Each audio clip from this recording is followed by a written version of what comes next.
Well, here we are, new semester, new video.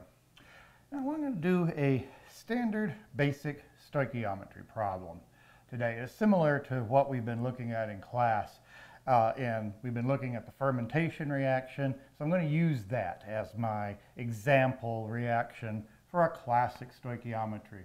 So remember, the basic fermentation reaction, we've been taking sugar, C12, H22, O11, and this is the crude version of the reaction, but that's okay. We'll make use of it for the moment. And water to make C2H6O, that's ethanol. That's the one we're after. And carbon dioxide, that's going to come out in the gas phase. That's coming out in the liquid phase. The sugar was aqueous, dissolved, and that's the solvent as well. And to balance the thing out, this is the reaction we had. So there's our crude approximation for the fermentation reaction. Sugar becoming ethanol and carbon dioxide. Now you saw in class when I measured out the sugar, I had 56.2 grams of the stuff. And the classic stoichiometry problem based upon this is, okay, if you've got 56.2 grams of sugar, how many grams of ethanol are you going to make? That is the classic setup of a stoichiometry problem. You have a reaction, you know an amount of either a reactant or product, here a reactant, and you're asked about how much of something else in that reaction. Here, the product, what we're most interested in, the ethanol. How much are you going to get? Classic stoichiometry problem. And so, quick review for just a second. Remember the basic steps of the stoichiometry problem. Step 1. Moles. Convert whatever you're given into moles. If you're given grams, you're going to use molecular weight and get your hands on moles. If you're given other quantities, like a number of milliliters or liters of a solution, you might need to use molarity to turn that into moles. Heck, if you're given a gas, you might even use the ideal gas law to get moles. Your first step, always turn whatever you're given into moles. Here, I'm given a mass, so I'm going to use molecular weight. The second step is always moles to moles. Okay? Turn moles of what you've got into moles of what you want. And third, moles into ... If you're asked for grams, turn moles into grams. If you're asked for something else, turn moles into whatever. Okay? And so the basic steps here, turn whatever you're given, I should have probably wrote it, into moles. Moles to moles, moles into whatever. Okay? So here we go. For this particular problem here, 56.2 grams. Now, you see it in class, you see it here. Whenever I do these, I'm not just going to write down 56.2 grams. A lot of students will just simply write that down. That's nice, but it's grams of something. And especially when you have lots of different parts of a problem all flying around on a piece of paper, the easiest thing in the world to do is to get it all confused, to have grams and moles and moles and grams of what? You just look at it and you see all these numbers. I strongly urge always to be very careful and write down grams of something. Yes, it takes a few extra seconds to write down the formula of this each time, but boy, it can save your bacon when it's all said and done. So there we go, 56.2 grams of sugar. First, turn that into moles. All right, we know how to turn grams into moles. Grams, C12, H22, O11. Moles, C12, H22, O11. The molecular weight of that thing, I had it over there, 342 grams for each and every 1 mole. Oh, doesn't it feel good to have a classic conversion factor problem? Turn whatever you're given into moles.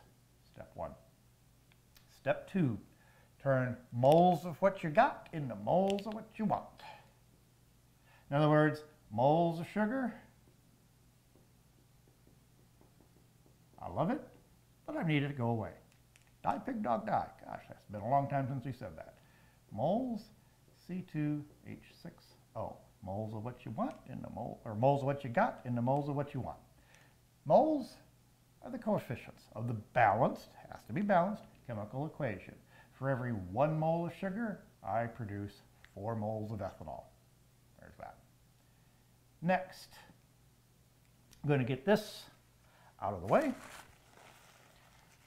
Need a little bit more room now. Get out of there. Okay. And moles of ethanol, that's nice, but that's not what I want. C2H6O. I want grams, C2H6O. We calculate the molecular weight of this thing for a moment. That's pretty easy. It is, and there it is, 46 grams per mole. And there it is. The unit left standing here is going to be grams, and I'll write it down here, C2H6O. How many grams of ethanol can you get from 56.2 grams of sugar? There is the perfect setup for it. And so now I get out the calculator, do the handy dandy calculator dance, and I'm going to come up with 30.2 grams of ethanol.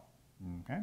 And that is the amount I should get. Now remember, that's the amount of I'll get if the reaction is perfect, if there are no side reactions, if my lab technique is flawless. This is the theoretical yield. Okay, which theoretical yield is essentially the answer to a stoichiometry problem, how much you're going to get.